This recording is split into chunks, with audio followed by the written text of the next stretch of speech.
Welcome to atom classes. आज आपको class 9th chemistry का फर्स्ट चैप्टर स्टार्ट करेंगे और इसमें सबसे पहले हम डिफ़ाइन करेंगे कि केमिस्ट्री क्या होता है, केमिस्ट्री का डिफिनीसन क्या होता है। तो केमिस्ट्री का डिफिनीसन यहाँ जैसे लिखा हुआ है कि chemistry is the branch of the science that study the composition properties and interaction of the matter. किसी भी मैटर का जो कंपोजिशन है, उसकी जो प्रॉपर्टीज़ है, उसमें कैसे इंटरेक्शन हो रहा है, कैसे वो जुड़ा हुआ है, इन सारी चीज़ों की जो स्टडी होती है उसी को बोलते हैं केमिस्ट्री। ठीक है, जैसे एग्जांपल लेते हैं, जैसे एक हो गया H2SO4।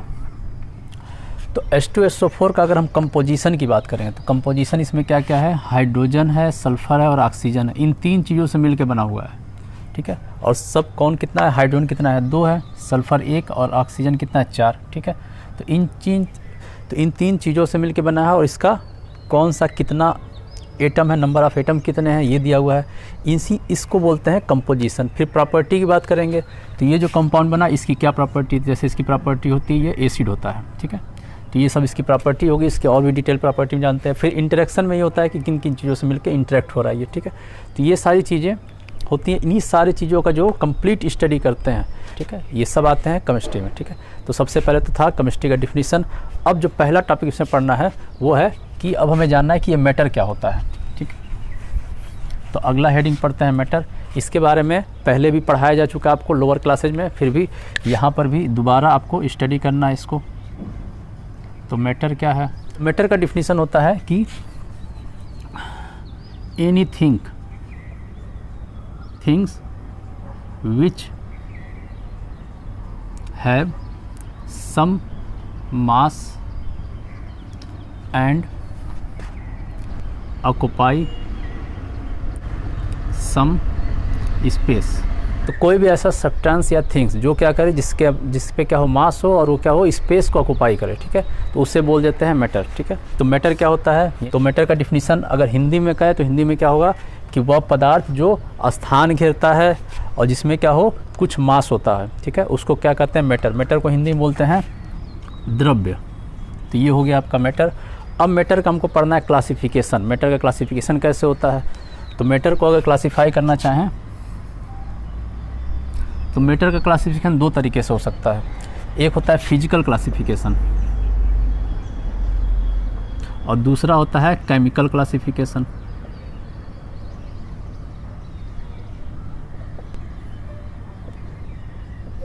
तो मैटर के क्लासिफिकेशन 2 टाइप से कर सकते हैं। एक होता है फिजिकल क्लासिफिकेशन और दूसरा होता है केमिकल क्लासिफिकेशन। अगर मैटर का फिजिकल क्लासिफिकेशन करते हैं तो मैटर जो होता है 3 टाइप्स के होते हैं। वो 3 टाइप्स के कौन कौन से होते हैं, तो पहला होता है सॉलिड, दूसरा होता है लिक्विड और तीसरा होता है गैस। तो दूसरा है लिक्विड और तीसरा है गैस। तो सॉलिड, लिक्विड, गैस का डिफरेंस हमें देखना है। तो सबसे पहला डिफरेंस इसमें देखेंगे, इसको बोलते हैं इसका शेप कैसा होता है, फिक्स होता है या फिक्स नहीं होता है, जिसको डेफिनिट या नॉन डेफिनिट बोल सकते हैं। तो जो सॉलिड होता है इसका क्या होता है, फिक्स होता है, या फिर इसको बोल सकते हैं डेफिनिट शेप होता है। क्योंकि सॉलिड जैसा है, जैसे ये सॉलिड है तो एकदम सेम ऐसा ही रहेगा। ठीक है, इसका शेप चेंज नहीं हो सकता है। ठीक है, तो सॉलिड का जो है शेप चेंज नहीं होता है, तो वो होता है फिक्स। लिक्विड की बात करें तो लिक्विड में क्या होता है, जैसे हम पानी एग्जांपल ले लें तो उसको, पानी को जिस बर्तन में रखते हैं, जिस कंटेनर में रखेंगे उसके शेप का जैसा हो जाएगा। ठीक है, उसका शेप चेंज हो जाएगा। तो इसका जो लिक्विड होता है उसका शेप क्या होता है, फिक्स नहीं होता है। तो ये होता है नॉट फिक्स। यहाँ लिखेंगे नॉट फिक्स या फिर लिख सकते हैं नॉट डेफिनिट।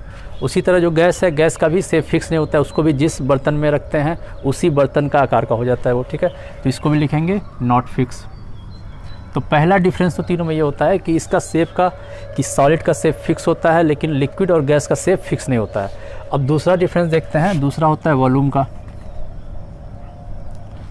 तो दूसरा बात करते हैं वॉल्यूम का। तो वॉल्यूम जो होता है इसका फिक्स होता है, इसका भी फिक्स होता है और इसका फिक्स नहीं होता है। तो इसका वॉल्यूम तो फिक्स है। जैसे बात करते हैं लिक्विड की, तो लिक्विड अगर हम 1 लीटर लेते हैं तो उसको हम किसी भी बर्तन में रखेंगे तो शेप तो उसका चेंज होगा लेकिन 1 लीटर का 1 लीटर ही रहेगा। ठीक है, इसलिए जो लिक्विड है उसका वॉल्यूम भी फिक्स होता है लेकिन गैस का वॉल्यूम फिक्स नहीं होता है। क्यों, क्योंकि उसको अगर छोटी सी शीशी के अंदर रख देते हैं तो उसमें भर जाएगा, बड़ा बर्तन में रखते हैं तो उसके अंदर पूरा वो फैल जाएगा। ठीक है, या फिर शीशी खोल देते हैं तो कमरे में पूरा फैल जाएगा, तो उसका वॉल्यूम भी फिक्स नहीं होता है। ठीक है, तो इसका वॉल्यूम फिक्स नहीं होता है लेकिन इन दोनों का वॉल्यूम फिक्स होता है। लेकिन शेप की बात करेंगे तो शेप जो है सिर्फ और सिर्फ सॉलिड का फिक्स होता है। तो ये दो डिफरेंस हो गया। तीसरा डिफरेंस इसमें देखते हैं कि जिसको बोलते हैं इंटर मॉलिक्यूलर स्पेस, या फिर बोल सकते हैं इंटर मॉलिक्यूलर डिस्टेंस। इससे स्पेस को क्या बोल सकते हैं, डिस्टेंस भी बोल सकते हैं। तो हमें देखना है कि इंटर मॉलिक्यूलर, सबसे पहले तो ये जानना है इंटर मॉलिक्यूलर डिस्टेंस होता क्या है। जो सॉलिड लिक्विड गैस है ये क्या होता है, छोटे छोटे पार्टिकल्स मिलकर बने होते हैं।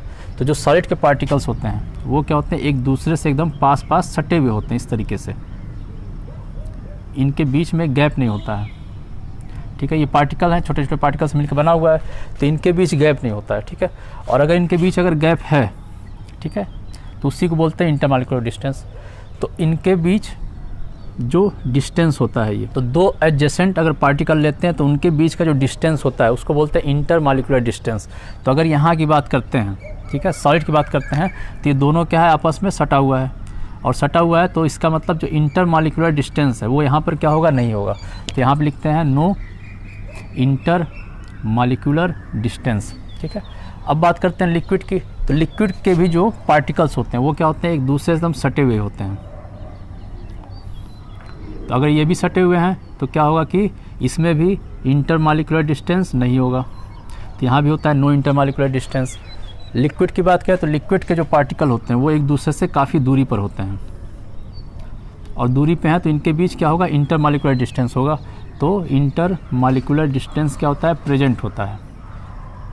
ठीक है, तो इनके बीच इंटर मॉलिक्यूलर डिस्टेंस होता है। ठीक है, एक बार दोबारा बताते हैं इंटर मॉलिक्यूलर डिस्टेंस क्या होता है, कि दो पार्टिकल हैं, तो ये जैसे ये दो पार्टिकल हैं, अब इनके बीच अगर ये डिस्टेंस है, ये डिस्टेंस हो गया, तो इसी को बोलते हैं इंटर मॉलिक्यूलर डिस्टेंस। ये सटा हुआ है तो यहाँ बोल देंगे कि इनके बीच इंटर मॉलिक्यूलर डिस्टेंस नहीं है। ठीक है, मतलब सिंपल इंटर मॉलिक्यूलर डिस्टेंस का मतलब हो गया दो पार्टिकल के बीच का डिस्टेंस। ठीक है, तो इनके बीच इंटरमॉलिक्यूलर डिस्टेंस नहीं होता है, यहाँ पर भी नहीं होता है, और यहाँ पर इंटरमॉलिक्यूलर डिस्टेंस होता है। अब फोर्थ जो पॉइंट है वो पढ़ते हैं, जिसको बोलते हैं इंटर मॉलिक्यूलर फोर्स, या अट्रैक्टिव फोर्स कहते हैं, इंटर मॉलिक्यूलर अट्रैक्टिव फोर्स। अब इंटर मॉलिक्यूलर अट्रैक्टिव फोर्स क्या होता है ये जानना है। तो इंटर मॉलिक्यूलर अट्रैक्टिव फोर्स ये होता है कि ये दो पार्टिकल है, इनके बीच अट्रैक्शन है। ठीक है, ये दोनों एक दूसरे की तरफ आना चाह रहे हैं। ठीक है, तो इनके बीच जो अट्रैक्शन है इसी को बोलते हैं इंटर मॉलिक्यूलर अट्रैक्टिव फोर्स। तो ये जितना ज़्यादा होगा इंटर मॉलिक्यूलर, ये पार्टिकल उतना ही पास जाएंगे। ठीक है, तो जितना ज़्यादा इंटर मॉलिक्यूलर अट्रैक्टिव फोर्स होगा ये पार्टिकल क्या होंगे, उतना ही एक दूसरे से पास चले जाएंगे। ठीक है, तो सॉलिड में ये जो पार्टिकल्स होते हैं वो क्या होते हैं, एकदम पास होते हैं। और पास क्यों होते हैं, उसका रीज़न यही है क्योंकि इनका जो इंटर मॉलिक्यूलर अट्रैक्टिव फोर्स है वो क्या होता है, बहुत ज़्यादा होता है। तो इसको बोल सकते हैं मोर होता है, मतलब इंटर मॉलिक्यूलर अट्रैक्टिव फोर्स क्या होगा, मोर होगा या फिर लार्ज होगा। ठीक है, इसमें बात करेंगे तो इसका भी इंटर मॉलिक्यूलर अट्रैक्टिव फोर्स क्या होता है, मोर होता है, ज़्यादा ही होता है, क्योंकि ये इसके पार्टिकल भी पास पास होते हैं, लेकिन बट लेस देन सॉलिड। ठीक है, सॉलिड से थोड़ा कम होता है। ठीक है, जो इंटर मॉलिक्यूलर अट्रैक्टिव फोर्स की बात करेंगे तो इसका बहुत ज़्यादा होता है, इसका भी ज़्यादा होता है, लेकिन सॉलिड के कंपेयर करते हैं तो सॉलिड से कम होता है। और बात करते हैं अगर गैस की, तो गैस में इंटर मॉलिक्यूलर अट्रैक्टिव फोर्स नहीं होता है। तो यहाँ लिखेंगे no intermolecular attractive force. ठीक है, तो यहाँ पे इंटर मॉलिक्यूलर अट्रैक्टिव फोर्स नहीं होता है, इसीलिए इनके पार्टिकल एक दूसरे से काफ़ी दूरी पे रहते हैं। ठीक है, तो ये था आपका फोर्थ डिफरेंस। अब बात करते हैं पांचवा डिफरेंस की, तो डेंसिटी की बात करते हैं। तो डेंसिटी का फार्मूला होता है मास डिवाइड बाय वॉल्यूम। ठीक है, तो यहाँ की अगर बात करते हैं सॉलिड में, तो सॉलिड क्या है, अगर इसका वॉल्यूम देख रहे हैं तो वॉल्यूम, छोटे वॉल्यूम में ज़्यादा पार्टिकल आ सकता है, तो ये वैल्यू क्या होगा, ये ज़्यादा पार्टिकल आएंगे, जितना ज़्यादा पार्टिकल उसका ये मास उतना ज़्यादा हो जाएगा। इसको ये है मास है और ये वॉल्यूम है। तो अगर हम एक निश्चित वॉल्यूम ले लेते हैं तो निश्चित वॉल्यूम में जो मास होगा इसमें सबसे ज़्यादा पार्टिकल होंगे। क्यों पार्टिकल ज़्यादा होंगे, क्योंकि ये पार्टिकल एक दूसरे से सटे हुए हैं। ठीक है, तो इसलिए ये वैल्यू ज़्यादा होगी, ये वैल्यू ज़्यादा है तो इसकी डेंसिटी क्या होगी, ज़्यादा होगी। तो इसकी डेंसिटी क्या होती है, हाई होती है। उसी तरह इसके पार्टिकल पास पास होते हैं तो इसकी भी डेंसिटी हाई होगी। ठीक है, लेकिन यहाँ पर भी क्या होगा, बट लेस देन सॉलिड से कम होगा। और इसकी डेंसिटी क्या होती है, लो होती है, क्योंकि इसके पार्टिकल दूर दूर हैं। ठीक है, अगर पार्टिकल दूर दूर हैं तो पर यूनिट में अगर बात करते हैं वॉल्यूम में, तो इसमें पार्टिकल भी कम होंगे, पार्टिकल कम होंगे तो उसका मास कम होगा। तो अब 6 डिफरेंस की बात करते हैं। तो 6 डिफरेंस जो होता है इसको बोलते हैं कंप्रेसिबल। कंप्रेसिबल, तो अब कंप्रेसिबल का मतलब क्या होता है कि इसको अगर दबाया जाए, ठीक है, तो अगर ये दब जाता है तो इसको बोलते हैं कंप्रेसिबल है, और नहीं दबे तो बोलते हैं नॉन कंप्रेसिबल है, ठीक है। तो सॉलिड होता है, सॉलिड को अगर दबाया जाता है तो नहीं दबता है वो, ठीक है। जैसे ये सॉलिड है, इसको दबाया गया तो ये नहीं दबा, ठीक है। तो ये पार्टिकल क्यों नहीं ये दबते हैं? क्योंकि इनके भी जो इंटरमॉलिक्यूलर डिस्टेंस है वो होता ही नहीं है, अगर होगा तभी तो ये दब के और पास आएंगे। तो इसकी जो कंप्रेसिबल है, ठीक है, ये क्या होगा? नॉन कंप्रेसिबल होगा, इसको बोलते हैं नॉन कंप्रेसिबल। नॉन कंप्रेसिबल, ठीक है। यहाँ पे ये भी होता है, नॉन कंप्रेसिबल होता है, तो ये होता है, ये होता है कंप्रेसिबल, ठीक है। ये कंप्रेसिबल क्यों होता है? क्योंकि इनके बीच डिस्टेंस है, और डिस्टेंस है तो इसको प्रेस करेंगे तो क्या होगा? ये दोनों पास आ जाएंगे, ठीक है। तो ये थे आपके सॉलिड लिक्विड गैस के बारे में डिफरेंस। 6 डिफरेंस है, बहुत डिफरेंस है। कभी भी अगर इस पर क्वेश्चन भी आता है तो 3 से 4 डिफरेंस ही पूछता है, ठीक है। लेकिन फिर भी यहाँ 6 बता दिए, आप लोग याद कर सकते हैं। तो ये था टोटल फिजिकल क्लासिफिकेशन।